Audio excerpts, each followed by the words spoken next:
ফলাফল নিয়ে না ভেবে শক্তিশালী অস্ট্রেলিয়াকে চ্যালেঞ্জ জানাতে চায় বাংলাদেশ, আর সেটাই দলের মূল লক্ষ্য বলছেন নাজমুল হোসেন শান্ত।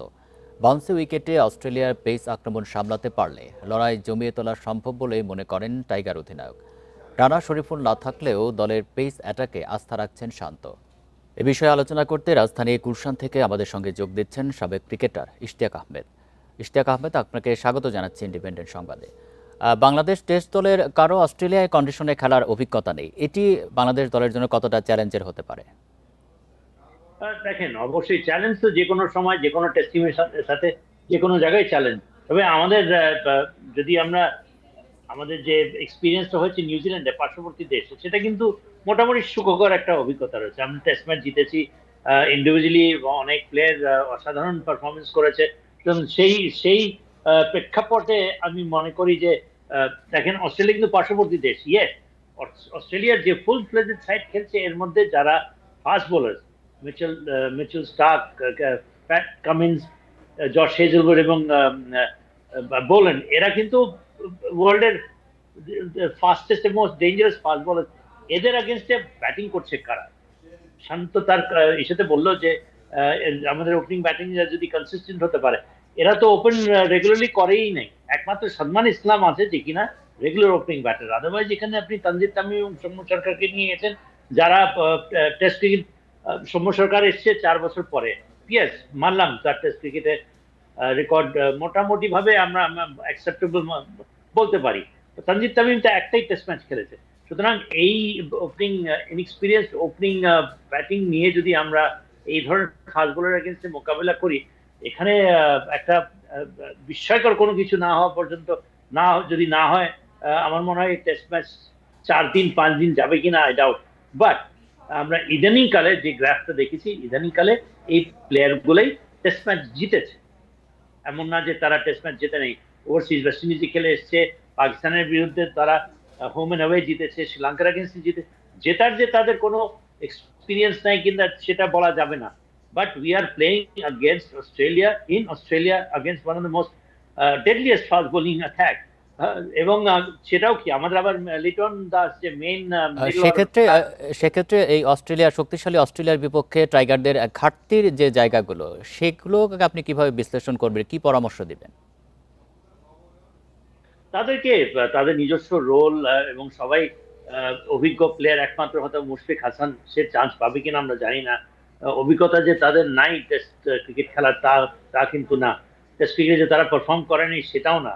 ইন্ডিভিজুয়ালি সবাই পারফর্ম করেছে, এক্সেপ্টিং মেবি তানজিদ তামিম। সে যদি খেলে, দেখেন সৌম্য সরকার অনেক বছর পরে খেলতে, নিউজিল্যান্ডে কিন্তু তার প্রায় 150 রানের মতো একটা টেস্ট ইনিংস রয়েছে। সাদমান ইসলাম মোটামুটি টেস্ট ইনিংস খেলেছে।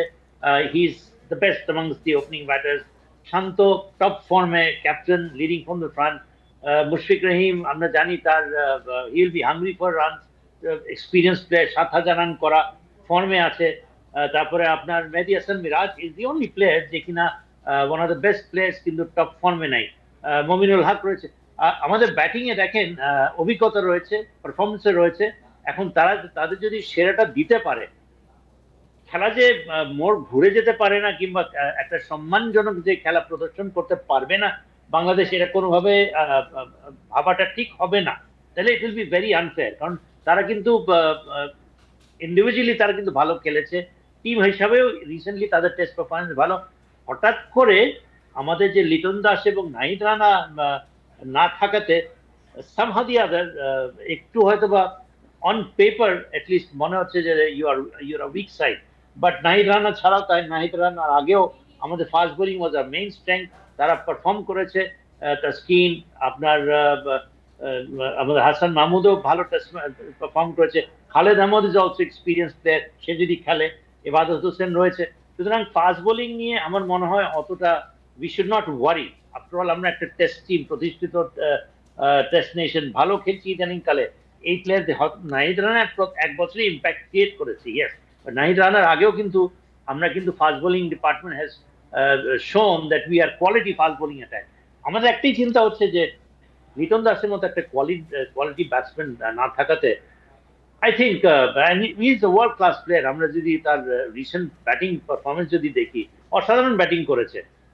সো অ্যাবসেন্স উইল বি, আমার মনে হয় আর আরেকটি বিষয় একটু আপনার কাছে জানতে চাই যে বিসিবির বোর্ড সভায় মিরাজকে সরিয়ে ওয়ানডে অধিনায়ক লিটনকে করা হয়েছে।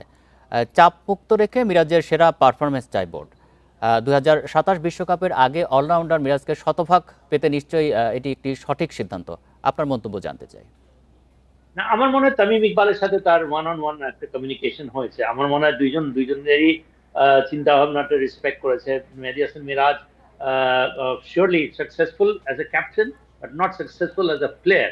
এবং সে ব্যাটিং এ হতে পারে, আমরা মেহেদী হাসান মিরাজকে শুধু ব্যাটসম্যান হিসাবে জানি না, শুধু বোলার হিসাবে জানি না। We take him as a batting allrounder, as a bowling allrounder.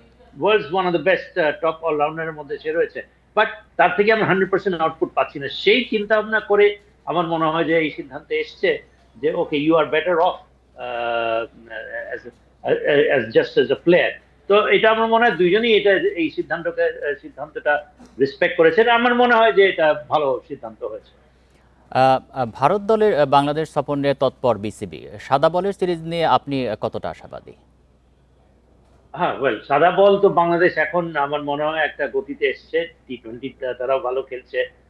One day লোক এবং ইন্ডিয়ার আগেনস্টে খেলছে, so they have to give more than 100%। এবং যদি ফুল ফ্লেজেড সাইড থাকে, ফিট দল থাকে, আমাদের দেশের মাটিতে খেলা হবে। I would say 50-50। আমি বাংলাদেশ ইন্ডিয়াকে আমার মনে হয় না যে তারা কোনো ভয় পায়। বরং বরং India will be watchful, India will be careful. এবং ইন্ডিয়া কিছুটা হলেও আপনার একটু সমীহ করেই খেলবে বাংলাদেশকে। কোনোভাবেই বাংলাদেশকে হালকা করার তো তার মানে আপনি 50-50 বলছেন, তার মানে ভালো প্রতিদ্বন্দ্বিতা আশা করা যায়। আপনাকে Absolutely. অসংখ্য ধন্যবাদ দিচ্ছি এতক্ষণ আমাদের সাথে সময় দেওয়ার জন্য।